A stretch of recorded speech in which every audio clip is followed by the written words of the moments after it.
है। जी, हमारे साथ एक और मेहमान जुड़े हुए हैं, ललित मिश्र जी, इंडोलॉजिस्ट। ललित जी, आपका भी बहुत बहुत स्वागत है।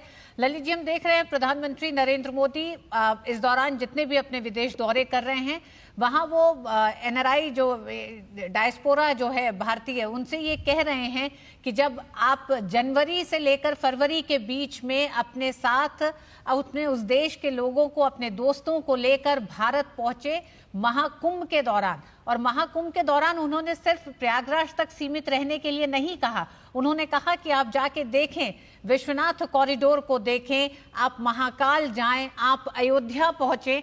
तो जब प्रधानमंत्री इस तरह का आह्वान दुनिया से कर रहे हैं कि भारत में एक बड़े बदलाव को आप देखें, ये सांस्कृतिक विरासतों को सहेजने का एक जो बड़ा बदलाव भारत में पिछले 10 साल में मुख्य रूप से शुरुआत की गई है, जिसकी शुरुआत प्रधानमंत्री नरेंद्र मोदी ने बड़े स्तर पर की है और बड़ा बदलाव दिखता है। महाकुंभ क्या कुछ बड़े संदेश अपने में समेटे हुए आपको लगता है विश्व को देते हुए?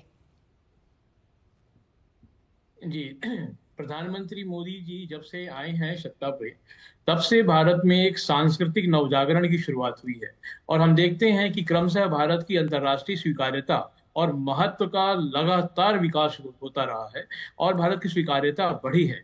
हम देखते हैं कि प्रधानमंत्री जी न केवल भारत के प्रधानमंत्री के रूप में, बल्कि भारत के कल्चरल एम्बेसडर, हमारी पुरातन संस्कृति के एक राजदूत के रूप में भी, वैश्विक राजदूत के रूप में भी तमाम सारे देशों में जहां जा रहे हैं, यूरोप में जा रहे हैं, अमेरिका जा रहे हैं, हर जगह जो है अपनी संस्कृति की बातों को रखते हैं। पिछले वर्ष जब वो पेरिस गए थे, तो पेरिस में उन्होंने वो बात कही जो किसी इंडोलॉजिस्ट को या हिस्टोरियंस को कहनी चाहिए।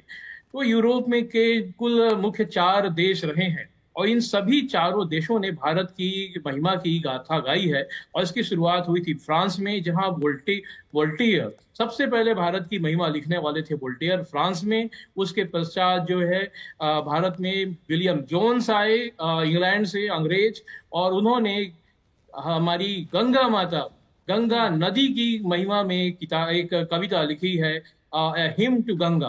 और उसके बाद उन्होंने ललित जी, आपको 2 मिनट रोकना चाहेंगे। हम अपने दर्शकों को बता दें, प्रधानमंत्री नरेंद्र मोदी इस समय जो दृश्य आपको दिखाई दे रहे हैं, लेटे हुए हनुमान जी के पूजा अर्चन कर रहे हैं। प्रोफेसर साहब स्टूडियो में मौजूद हैं। प्रोफेसर साहब, चाहेंगे आप कुछ जोड़ें?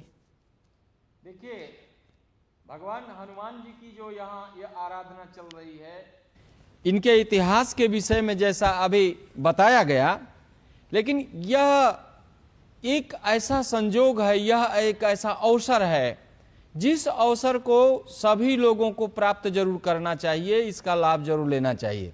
देखिए, हनुमान जी भक्तराज हैं और भक्ति की प्राप्ति यहां पर करनी है।